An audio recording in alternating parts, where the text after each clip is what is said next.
In the last video I did, which some of you may have watched, I looked at the pluses and minuses of the round section coil compression spring in comparison to those of the spring washer or Belleville Spring Washer. Something that I should have really talked about in the same video was using compressed air or compressed gas in place of either the spring or the Belleville washer, and why this generally doesn't take place.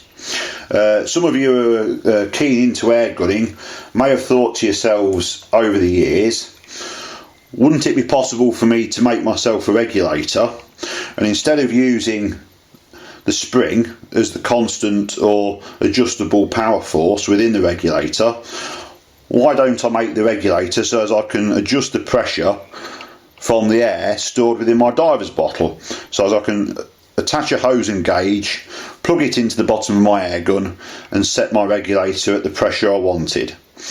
This has been tried quite a number of times over the years by various people.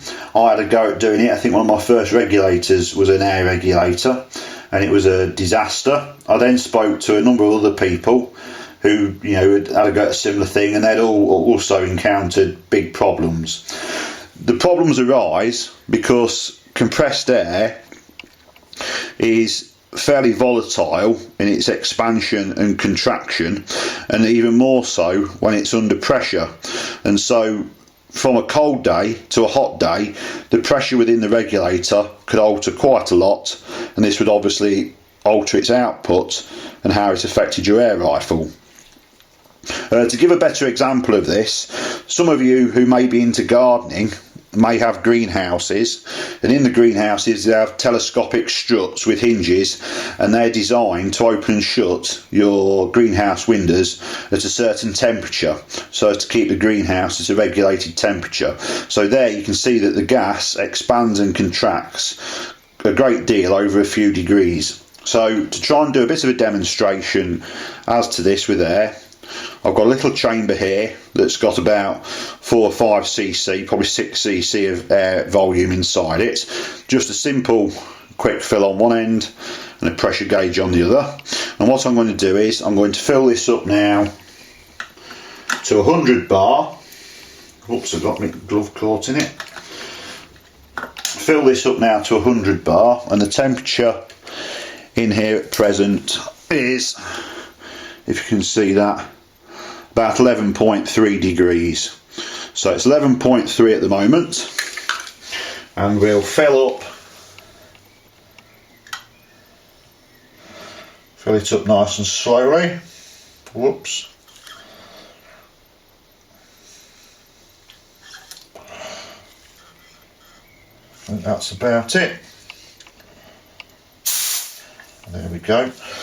Right. So if you look at that, now it's a little bit over 100 bar, and the temperature is, now it's sat on the cold concrete, about 10.9, 11 degrees. So let's go and see what a little bit of warmth and a little bit of cold will do to it.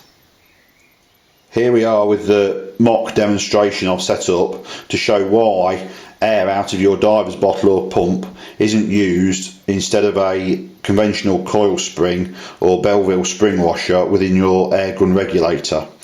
So here we have the sort of dummy mock regulator that we saw a few moments ago, and now we've come into the house. The temperature's a little bit warmer, it's probably about 18 degrees. The gauge has gone up a little bit, as you can see. It's more to about 105, 106 bar. I think earlier it was about 102, 103. So here we have some chilled water, and in the other glass we have some warm water. So here we go. That's what it reads at the moment. If we put it into here, and that's about 0.6 degrees. And now I'll look at the clock. I'll come back in 5 minutes time and we'll see what the pressure's dropped to. So over the past, was it now 6 or 7 minutes, the temperature in the glass has risen a little bit as the ice has melted. The temperature, hopefully you can see on the pressure gauge, has fallen quite a bit. It's down to about 97, 98 bar, and the temperature gauge is about 0.7. So right, let's change them over. So we'll lift both of these up and hopefully you can see them okay. Pop this straight into the warm water. Put that in. And already you can see, if you've been watching, the needle has shot up considerably. It's now about 111 bar. I don't know how hot the water is. I'm guessing it's probably about 40 degrees, but we'll have to see. So let's give that a bit of a mix up.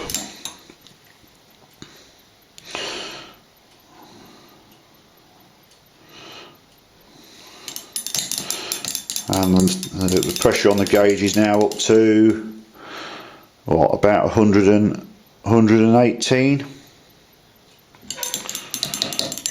The water's a bit hotter than I thought it was. It's saying 47.5 at the moment, 48. But hopefully this has demonstrated the large pressure fluctuation within the air held within that small chamber, so that you can now hopefully see why just air out of your scuba tank and that isn't used in gas filled air regulators in your PCP air rifle. So hopefully this would have saved you the time of manufacturing your own, doing some experiments, and sadly coming away tearful after wasting a lot of time and effort. So if you are going to make a gas filled regulator, I think you need to go away and heavily investigate highly compressive gases that don't have any fluctuation in their characteristics with temperature rise and fall.